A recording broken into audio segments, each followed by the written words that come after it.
Welcome to Leading Minds Revealed, the podcast that pulls back the curtain on how today's top leaders harness the power of mindfulness to conquer the fast-paced, ever-changing world of business. In each episode, we sit down with C-suite executives and leaders who share their strategies for navigating rapid change with skill and clarity. Join us as we uncover the transformative mindsets that drive extraordinary leadership. These insights aren't found in business books, and they'll revolutionize the way you lead. And now, here's your host, Michael Apollo. Hello, everybody, and welcome to another episode of Leading Minds Revealed. In today's episode, we're exploring how leaders can navigate crisis, urgency, and rapid change without creating unnecessary panic, while still driving meaningful progress. You'll hear how to distinguish between a true crisis and everyday issues that feel urgent, prevent urgency from cascading into organizational anxiety, and reframe progress when change feels slow, complex, or overwhelming.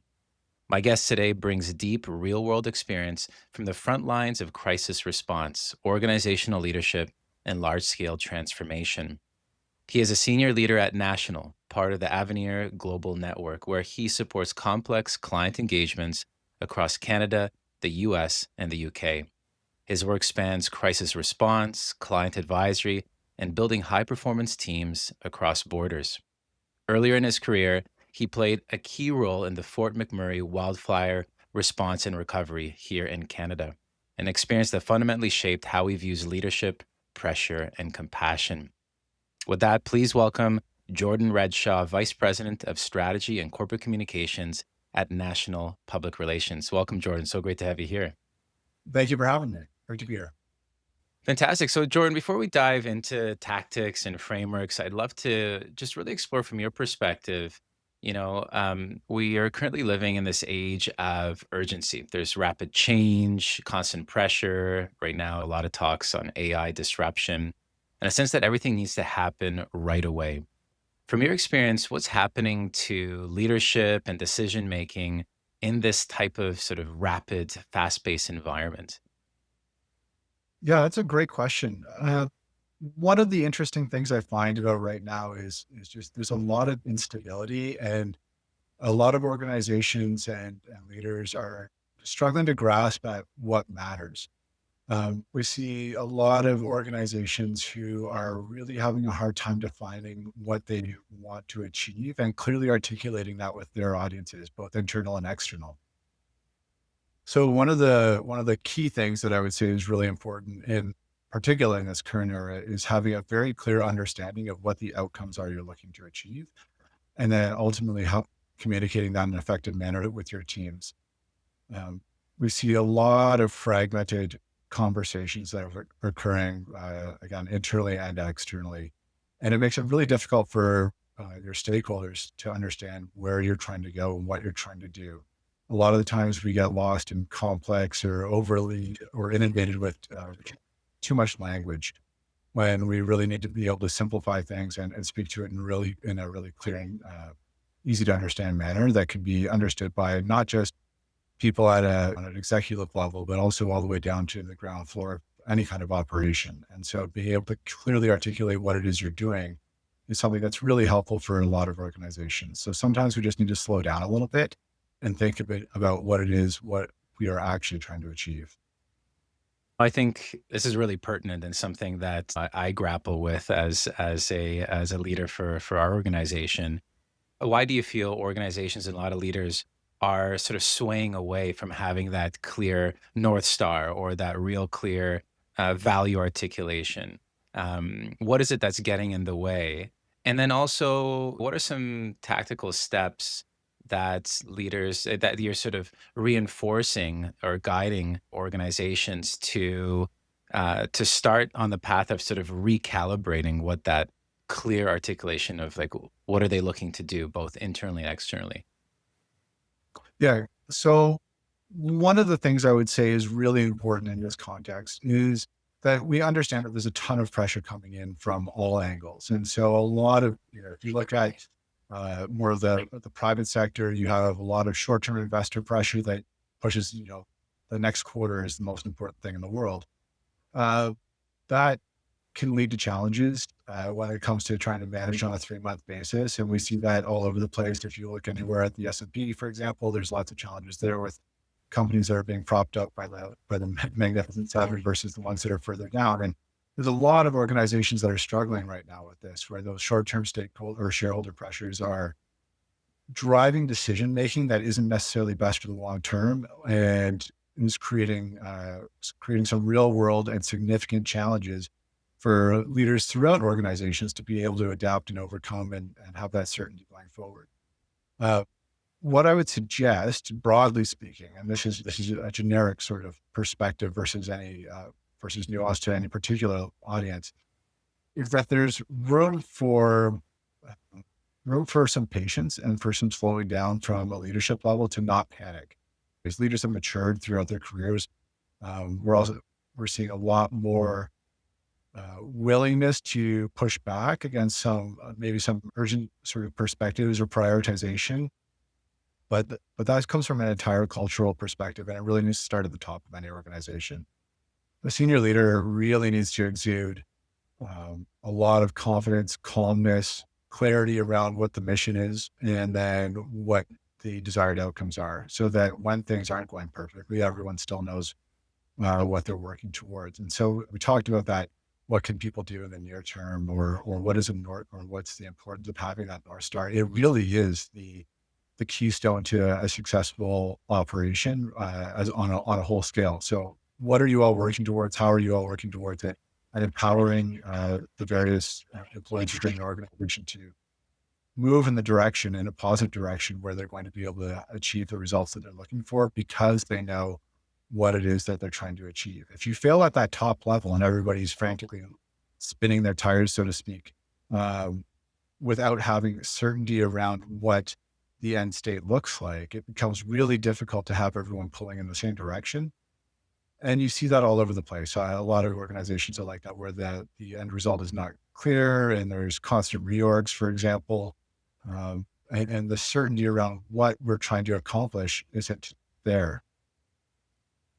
I'm currently reading a really interesting book by the former chief evangelist at Google. It's called "Be a Sequoia, Not a Bonsai," and one of the things he illustrates around like one of the key success factors of some of the best performing organizations is that ability to clearly articulate a really defined mission statement that can, or like a purpose for the organization that is based on very simple metrics and that a 5-year-old can understand. And I'm interested from your perspective, because I'm also hearing from a number of leaders too how important it is, especially now, to have that North Star.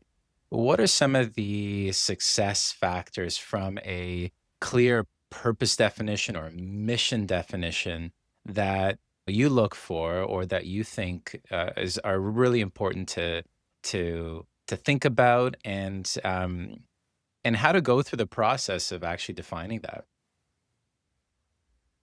Yeah. So what I would say from the get-go is the biggest sort of metric of success, or one of the ones that I think is most tangible, is workload management. And so if you are able to decentralize your leadership and demonstrate confidence throughout the employee ranks, uh, those individuals will be able to ultimately take things off of a senior leader's plate. We want senior leaders to be focusing on strategy, to be focusing on overall organizational performance, the big picture questions: where are we going? How are we going to get there? Setting that strategy. And then as you move through or progress through the organization, it shifts into how are you actually accomplishing that?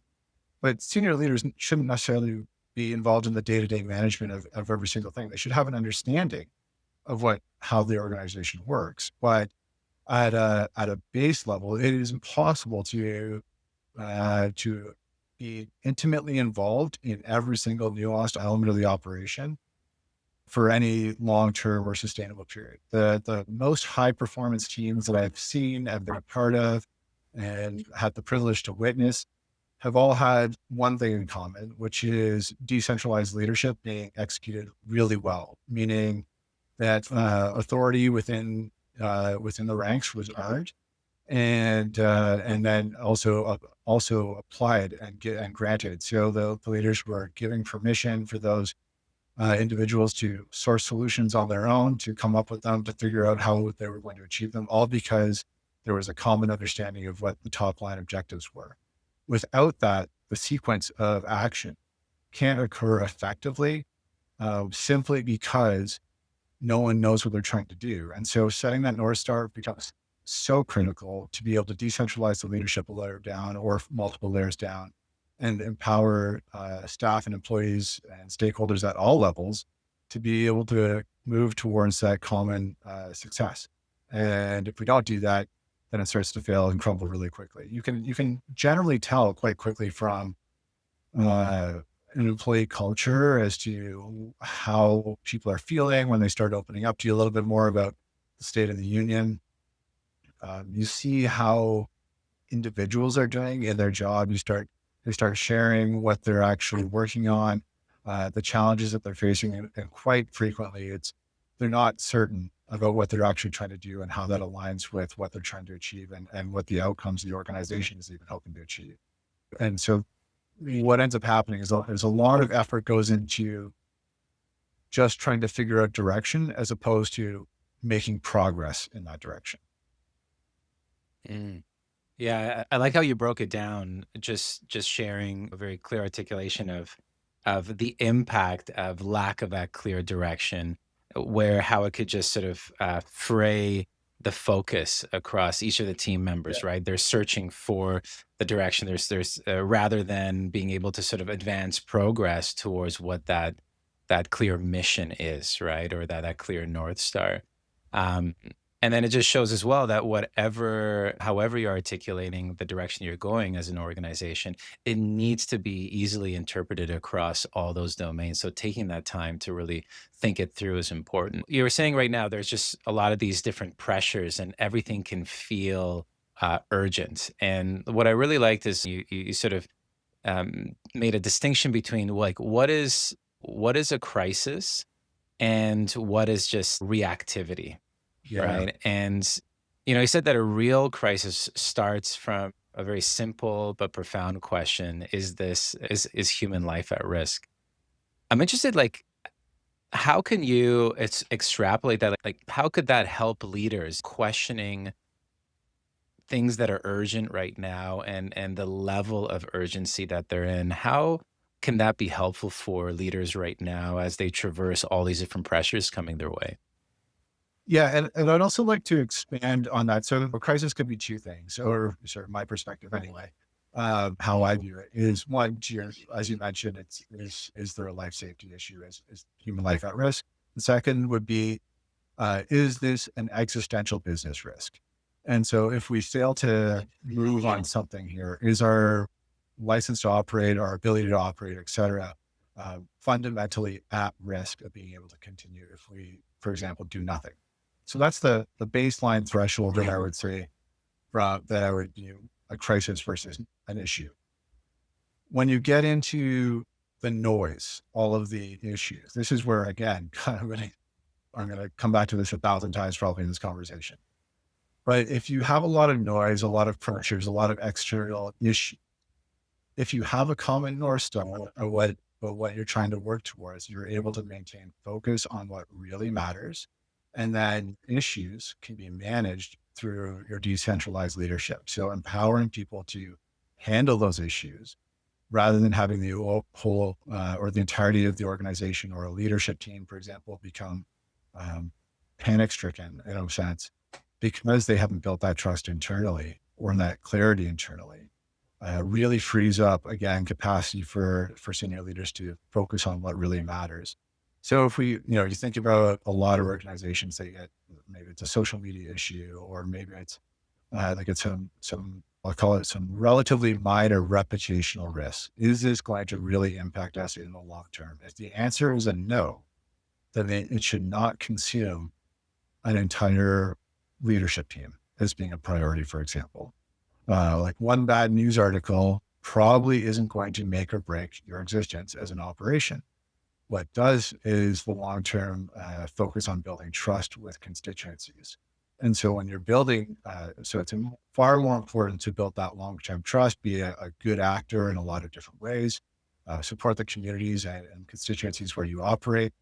That has way more impact than one bad article. And there's empirical evidence that would state that um, stakeholders have the capacity to cut you some slack if you've done your due diligence when things are good and been investing in those stakeholder audiences over time. And so you have to invest over time. There's no quick cheat code to getting there. It's a consistent, reliable approach to building trust with stakeholders. And then that helps you again build that trust for when things aren't going well or there is an incident of some kind. So um, that's sort of the high level view that I would approach it with. Yeah, very interesting. When we look at organizations, like groupthink can come up. I know for me and my leadership team, there's and specific leaders who perhaps have the loudest voice, or they're the most dominant per se, that there is this emotional contagion that can happen. We get really caught up in the moment of these in reactivity when it perhaps might not be a real crisis, right? And consume that whole leadership team. What are some of the best practices that you found, or even just for yourself, how to maintain that reflective stance to be able to step back and not be consumed by that crisis? Is it organizational systems that are being put in place for that? Is it certain qualities from the leadership teams that need to be, or skills that need to be developed to be able to do that? A mixture of both? I'm interested. Yeah. So let's start out with breaking down trust a little bit. And what does that mean? I would posit that in a lot of organizations, there isn't necessarily the trust that we might want to believe exists.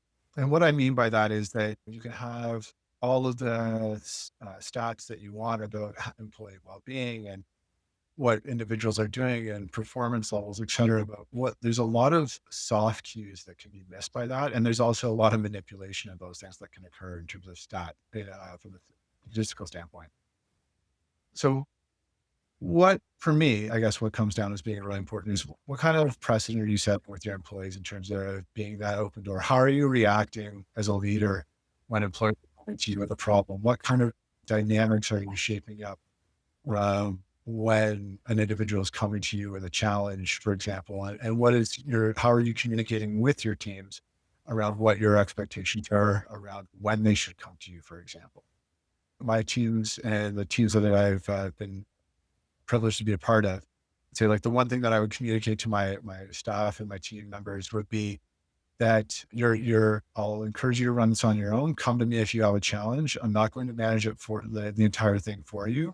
I want you to make it your own and run it your own way. But come to me if you have a problem that you figure you can't resolve. But for them to come to you, you have to set the expectation that the reaction isn't going to be you getting mad. If they're afraid of a response that they might elicit from you as a leader, then my perspective, if I had an employee that was like that, I would consider myself as having failed in that spot, because I did not create an environment where my team members felt that they could be transparent with me about the issues that we were actually dealing with. The earlier I can be aware of them, the earlier I can help them navigate it and help them grow through that process. There's a there's a little anecdote in probably my favorite book, which is Zen and the Art of Motorcycle Maintenance, where the main character is riding a motorcycle and he's got his son on the back, and the son stands up. And for the first time in their road trip, he can see everything around him.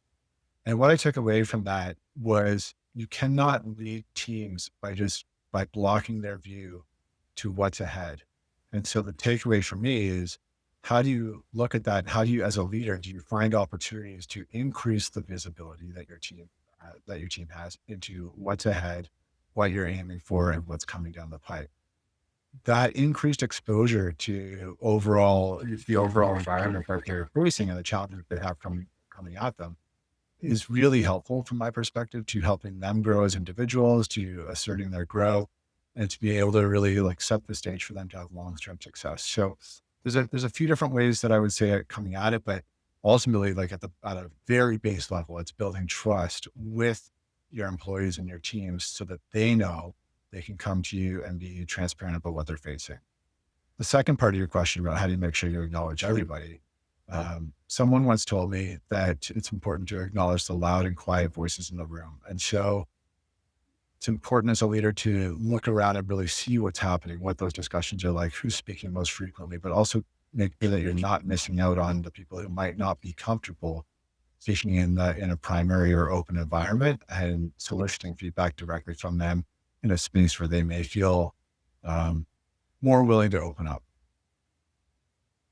Yeah, so it seems like it is very much a group reflective practice, but it's also something that's cultivated over time through trust, so that you're not it's leadership not viewed as like a silo where it's I've been heard this term sort of like the Clint Eastwood of leadership, right? This triumphant individualism. I'm this one sole leader driving, like just like you said, the organization, and leaving everyone blind behind, almost in a sense, where you're really fostering that sense of transparency, the fostering the sense of communication and openness, so that when these moments arise, you can let cooler minds prevail, in a sense, so that if there is a very urgent matter that arises and certain individuals are really passionate about it, we've built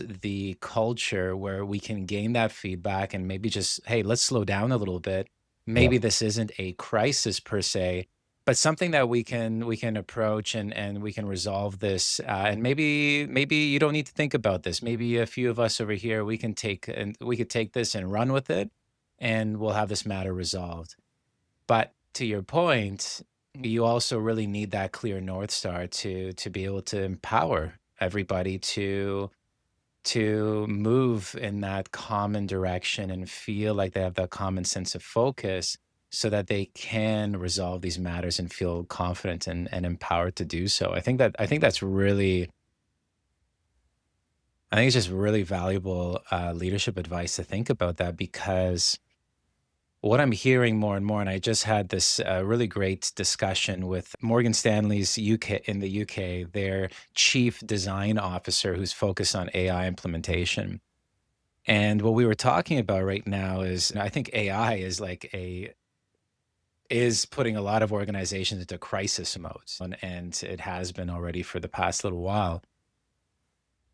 And what we were talking about is the skill set that's needed to lead through this time. You need a lot of humility, and you really need to look in and see what's the expertise that I have, and what's the expertise that I don't have, and be very clear about that, and really have your own ego, so to speak, be held back a little bit, and so that you can let others lead and empower others to step forward, and still leveraging your skill set, right? So still leveraging the skill set that you have to be that resilient force, to be that force of stability and focus, which seems to be some of these core facets that you feel that leaders need to embody, especially when there's just so much urgency that's happening. What do you think about that? Does that resonate for you? Well, yeah, I was just couldn't help myself but nodding along with what you were saying, because there's so much change coming into the workforce right now. And the AI point is very on the moment, for example. And I've been doing some thinking about this in terms of what it means. And for me, I love AI. I love what I've been able to do with it. It's a force amplifier for me to be able to have multiple things running in parallel at the same time, helping me connect things in ways that I might not have thought about. Is it a solution to everything? Not yet. But it's certainly a useful tool. To a general perspective, I'll just layer on something I am a little concerned about, as well as some mitigating things that we can do about said concern, which is in Canada in particular, we have an extremely high rate of youth unemployment. We have a workforce that is challenging to get into over time. We're seeing organizations not necessarily investing in young people in the way that they did historically in previous decades. I am concerned about the next generation of employees, for example, and how they come and how they show up, and how we get them and how we bring them up, so that we're not facing what I'll describe as a talent cliff. where all of a sudden you have a gap after a certain level where we're not training up enough young folks to be able to continue uh, really thinking and working forwards in different ways. And so something that I've always been very focused on in my role is trying to find opportunities for younger team members to really grow and nurture and expand in their roles and responsibilities, and try and create opportunities for them where they can learn. I've been very privileged through my career, I would say, to be able to learn through osmosis from a number of really great leaders. And so that's something that I took away from those opportunities, from my perspective, um, were so helpful when the leaders took the time or brought me into a room that just so I could listen to the conversation and not necessarily be a speaker, but somebody who could take in the insights, figure out what's happening, gain that exposure, as I mentioned, have that larger view into what's happening in that bigger environmental context to help them increase their situational awareness. And so so it's something that I've learned, I've been privileged to learn from and have those opportunities, and something I try and share it and pass on because it was so valuable to me. What it takes for a younger employee, and this is something that I'll also focus on, is that they have to show up, they have to lean in, and they have to want to do it. It requires a little bit of a different mindset to the way that we approach the work. For me, 10 out of 10 times, I'm hiring on attitude versus necessarily experience. You can do so much with someone who's willing to put their hand up and really is like, yes, I want to learn. Yes, I want to try new things. Yes, I'm going to be fearless, and I'm willing to make mistakes because I know that I have to do it, but I'm going to take accountability and learn from those mistakes as well. And so between those sort of qualities, there's a huge opportunity for young people that are displaying that to continue growing in the workforce, to really be successful. And it's something that leaders, I would encourage you to make sure you're spending time with particularly younger colleagues as well, as they're learning to grasp their skill sets on what I would say is an increasingly disconnected or fragmented sort of workforce, from the way that we work. There's a lot more working from home or working remotely or not necessarily in the office, like altogether, and hoteling. So it's finding creative solutions and opportunities to making sure that we're bringing up those around us every single day, and empowering individuals to lead at every level, and only stepping in when you feel like things are going off the rails a little bit. Yeah. Yeah, I was speaking with Stanford's head of their human perception lab, and he's also a chief AI research scientist, and really focusing on the workforce and looking at some of the statistical projections. They're saying it's almost going to be like a lost generation potentially, where there's going to be a large amount of sort of entry level workers who are going to find it very difficult to finding solid roles in organizations potentially. I think the research is catching up to that right now, but in Canada in particular, I think what you're saying, those statistics are really important to take in consideration. Another thing that Mohan Reddy shared, this was the Stanford's director there of the Human Perception Lab. He said that in relation to AI in particular, which is a disrupting force, and right now we have geopolitical disruption and a whole host of other layers of disruption happening. Um, Economic, etc. AI in particular, it's changing tasks. That's the way he put it. It's changing tasks, but our skill sets are still going to need to be utilized, and I think, and they need to evolve and adapt as well. But this is where mentorship comes into play. That's skill development and leadership, and the skill development takes time. I think it's more of like the long play to really focus on the skill development of our youth and perhaps newer employees within the organization. How does the national foster skill development in the organization? What are some best practices that you think that we can take away or that you've learned from other organizations as well to help foster that skill growth within the organization? Like, for example, slowing things down, not being reactive, some of these core resilience type of skill sets that you've shared, that situational awareness. How do you sort of build that in? Is that something National is actively fostering? And what could we do to Yeah, develop that? from a few different ways. So we have, I was speaking some level to our internal training program. So We have a program that's called the Institute, and there's several levels to it, starting at an entry level area, and then it moves up into a mid level, and then there's a top line senior one as well. And so we spend time. We're bringing in individuals to that program every year. It runs annually, so you have a cohort every single of individuals that come, and that's a really great way to start opening up your mind a little bit on how we proceed and how we can act and what we can do on our side to make things better. It's also how to manage conflict more effectively and deal with challenging environments and circumstances. And the one thing that I would say, like really, so that's part of it. And then the other thing is how do everyday leaders show up, and what are they doing in their day to day jobs with their employees and with their teams and the way that they're working. So I can't speak to everyone in our organization. I'll speak to my experience and what I've been exposed to. So I've had some tremendous colleagues and teammates and leaders within our team who've been willing to bring me up. And as I mentioned, like bring me into those rooms, help me learn through osmosis, help me think about things differently, be open to questions. I would argue that we have an extremely flat structure in our organization. While titles are not that important to us, I would even go as far as saying not important at all.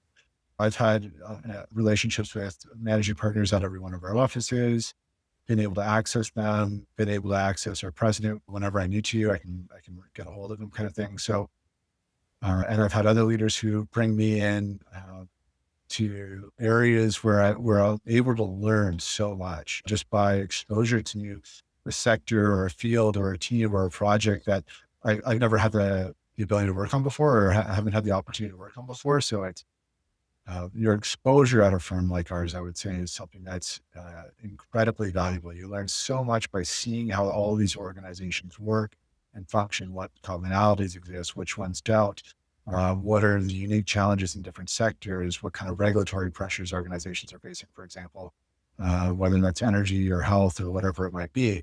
And then how do these things really all work together? What we have in a lot of organizations, and kind of come back to that North Star again, is you have all of these silos working in on their own. You might have somebody, and I'll use communications and reputation management as an example. But maybe you have a GR function, or maybe you have a marketing function, and maybe you have somebody who's in charge of media relations, and then there might be somebody else who's responsible for internal comms. But if they are not all collectively constantly working together on and have a clear understanding of what the top line objective is, it becomes really hard for them to be effective together. So you might have performance metrics that are based on individual KPIs, for example, but if as a unit they're not measuring the overall outcomes of what they're doing. I'm not talking about vanity metrics that we might consider from in communications, but I consider real outcomes. Like, what is the business impact of what we're doing together as a team, and deciding on how we can all function together effectively.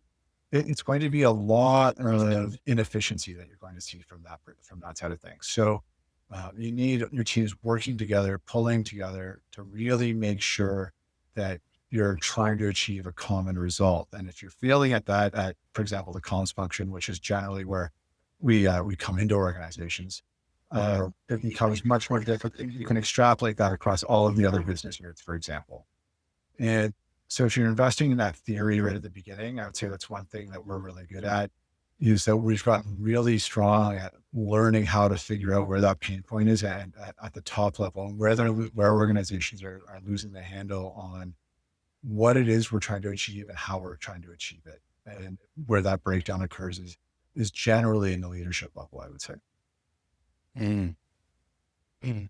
Yeah, it's I think a testament to a lot of these leadership skills that you were speaking about around that transparency, that open communication, and that humility to foster an environment, that open door environment where people can feel like they can put up their hand. It's interesting how you share that you hire on more on attitude than the experience per se, and that being is the fact that if a person puts up their hand and shows that willingness to learn, if you have the right environment and the culture to foster that, which comes from the top, it comes from that leadership culture, that there could be these opportunities for skill growth and skill development.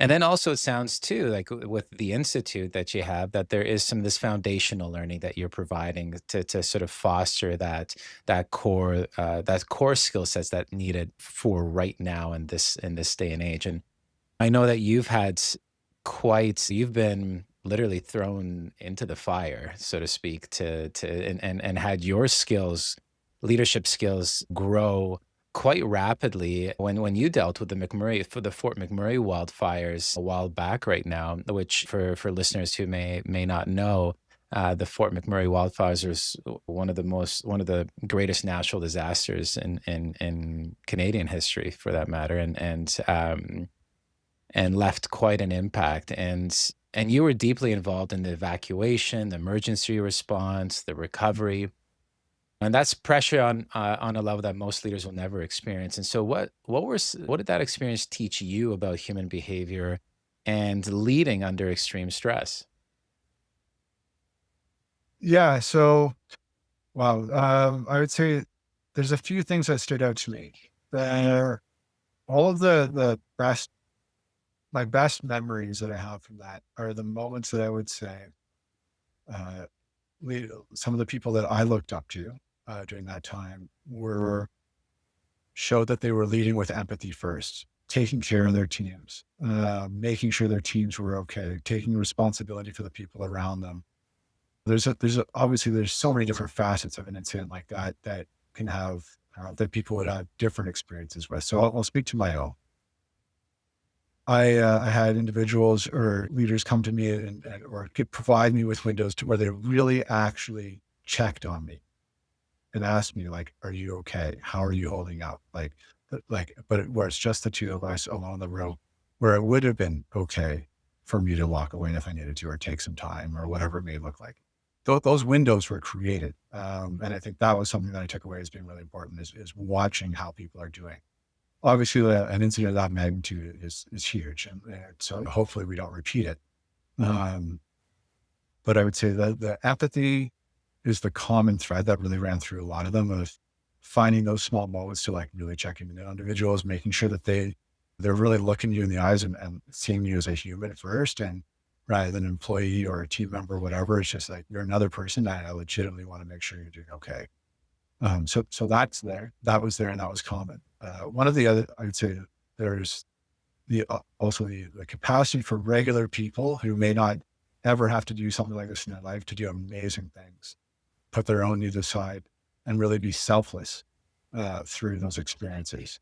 And there's too many of those experiences to like say any one individual. I'm just going to keep it generic again, but I remember people who lost their homes, who lost their animals in those fires, but were doing everything they could to keep the operation moving, despite their own personal challenges that they were going through and their own loss that they were processing and dealing with, and their own grief that they were also managing at the same time. They wanted to be part of the greater good and serve to an extent a larger collective than just themselves.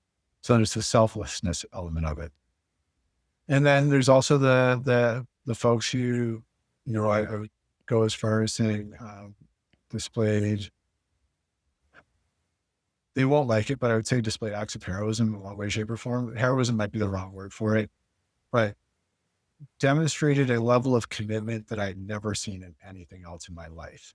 And by that, I mean, again, completely selfless behavior, whether or not it was managing risk to the best of their ability, but also having increased risk exposure as a result of the decisions to trying to keep operations moving and keep a process moving, whether that's stay behind or going somewhere that might be a challenge, or knowing that there's fire risk or whatever it might be.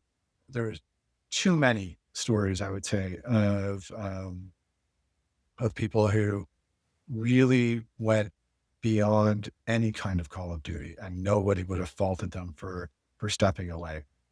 And so I'd say like that collective, because again, coming back to my North Star, everybody knows what you're doing in that circumstance. You have one job: save as many lives as possible, mitigate the risk of any additional impacts to human life. So how can we save people, do that life preservation first? Secondary is property. And what can you do to those crews to like try and help people out? go above and beyond. And at every level, everybody understood that's what we were doing. And I think that's where, to this day, is the highest level of performance that I've seen. Moving beyond the fire into recovery, you had a very clear mandate. We got to get everybody back in their homes. Okay, here's the steps we need to do to achieve this. Everybody knows what we're working towards. There's decentralized leadership all functioning effectively all over the place, I would argue. And in a really timely manner, we were able to get a lot of people back in homes as fast as we can do so safely.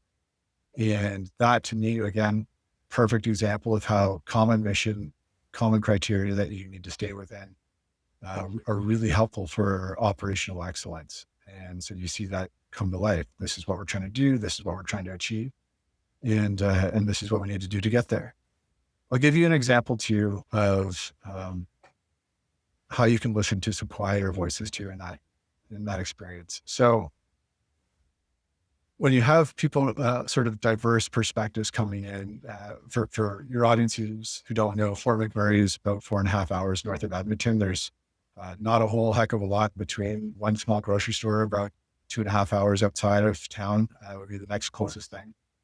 So when you're bringing people back that have been away for a month or close to a month, there's not a lot available to them. So everything's going to have to be restarted from fresh. But as well, they don't necessarily know what they're coming back to. There's no way of going into all those homes and assessing them from an internal basis to see like, how are they functioning? How much rot are we dealing with, for example? What kind of material you're dealing with? Are there environmental hazards that we might not be aware of? So it's something as simple as that. How are you going to even feed this many people? Or what are we going to do as people come back into town? And this was the evolution of one element of our reentry program, which ended up being making sure that when people showed up, there was some hot food for them.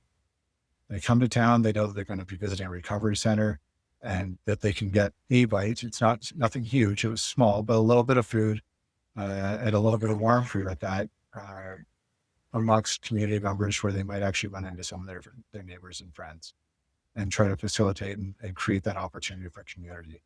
And so something like that came up from the conversation of, should we do a barbecue or something like that at a very granular level, but it ultimately escalated into I can't remember the number off the top of my head, but $500,000 worth of food being handed out over a period of time. So not an insignificant program, and the logistics around it all have to be sorted out as well. And so those are those little things that might come up and make a difference for people when they're first coming back after dealing with a lot of trauma and knowing that they can find a space in a community where they're certain to get something. There's going to be resources there for them, a whole lot of variety, and they might also be able to get a bite to eat after at least 4.5 hours in the car. So that's something, just an example of how that sort of all shakes out. It really brings together so much of what we've been talking about here, and in a real case scenario that is a true crisis, and how a lot of these skills that effective leaders can put into place and put into play, actually, the role that they can play in impacting the outcome. And you could just hear it from that real clear North Star. We're saving as many lives as possible.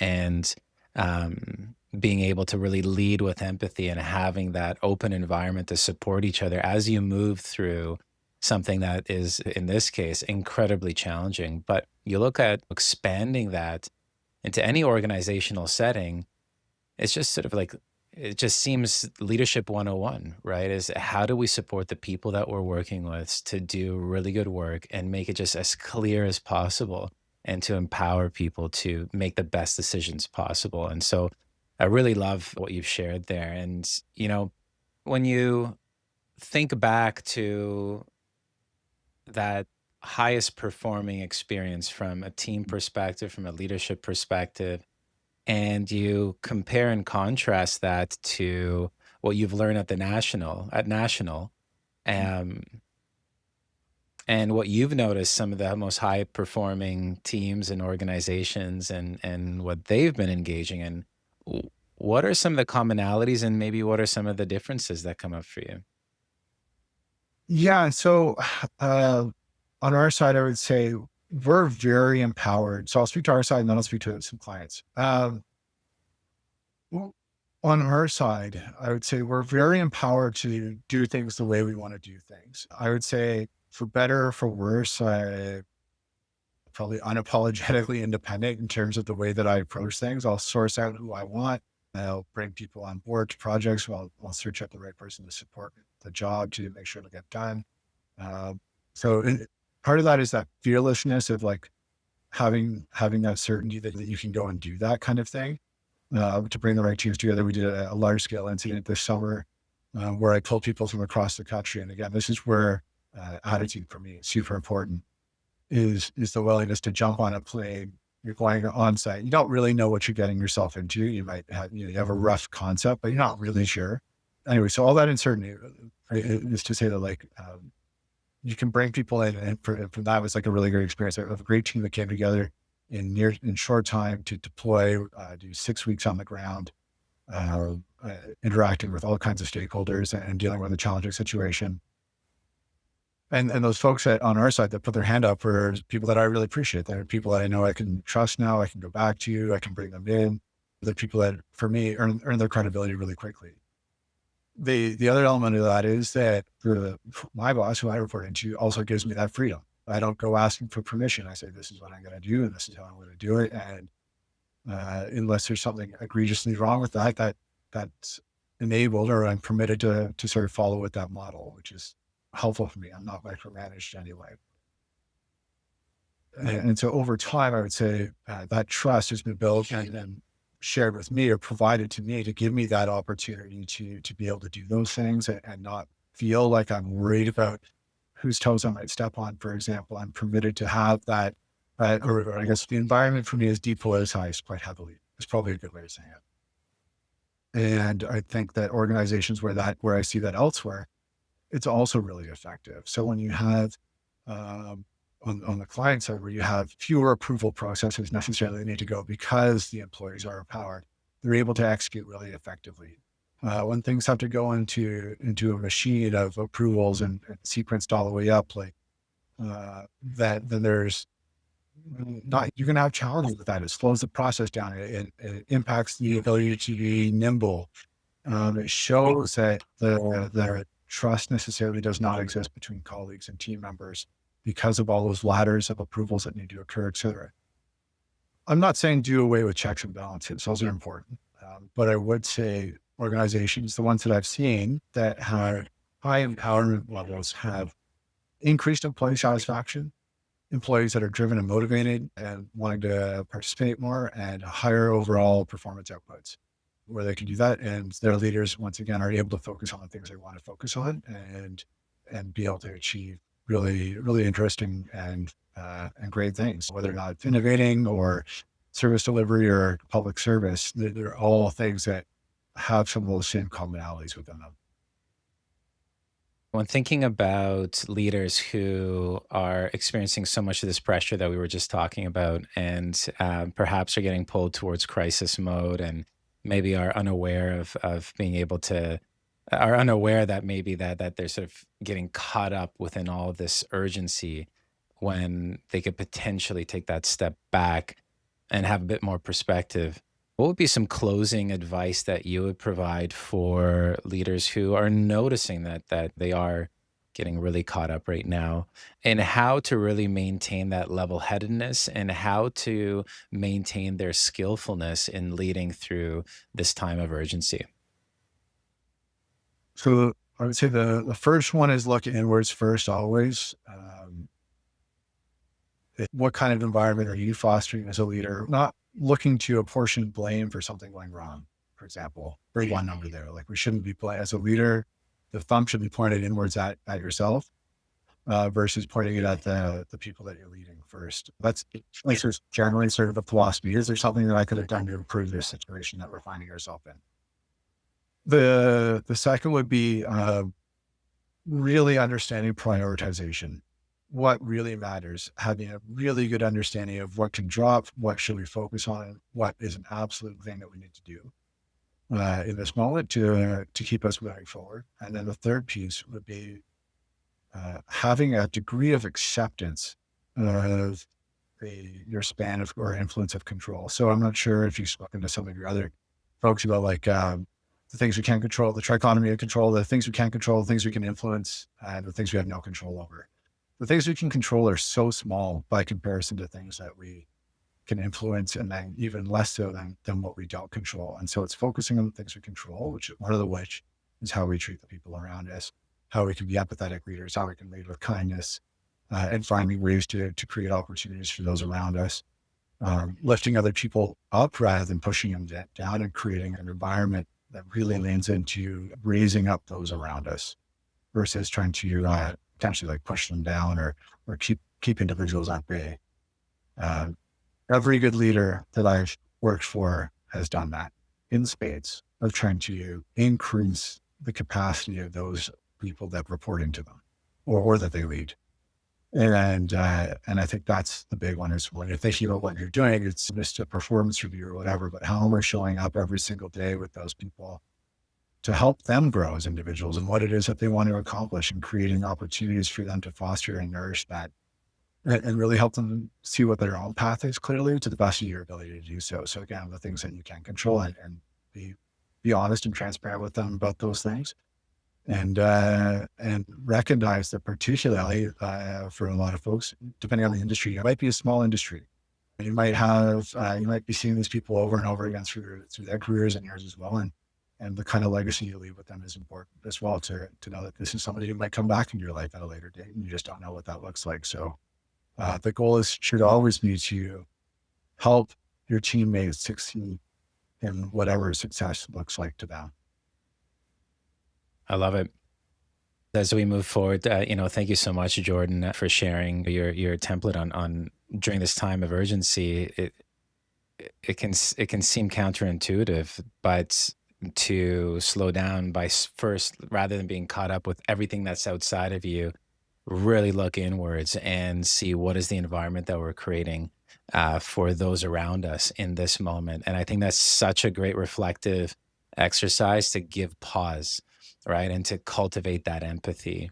And the other piece, just really having those real clear core priorities, that real clear North Star, what's needed right now. And then what is in our sphere of control, right? I think that's such a great, simple way for us to think about when we're caught up in the cycle of urgency, how to slow things down and see as clearly as we can. And I think that's a testament to how you've been leading. And if our listeners wanted to connect with you, what would be the best ways to do that, or to learn more about your work? Yeah, they can absolutely get in touch with me through LinkedIn or via National. My email address is jredshaw@national.ca. Happy to speak with anybody at any time and pick brains or whatever it might look like, or troubleshoot any challenges that you're dealing with. Oh, fantastic. We'll make sure to include the link in the description there. And please do connect with Jordan. He's always posting really insightful things there. Jordan, it's just been a really powerful and grounding conversation that I know I'm going to take forward right now and actually start getting pen to paper and start reflecting on refining our North Star and putting into place some of these core facets. And I know our listeners as well are going to just take so much from this during a time where teams are just facing immense amount of pressure. So thank you again so much for joining us, Jordan. And to everyone listening, thank you for joining us on another episode of Leading Minds Revealed. We'll see you on the next one.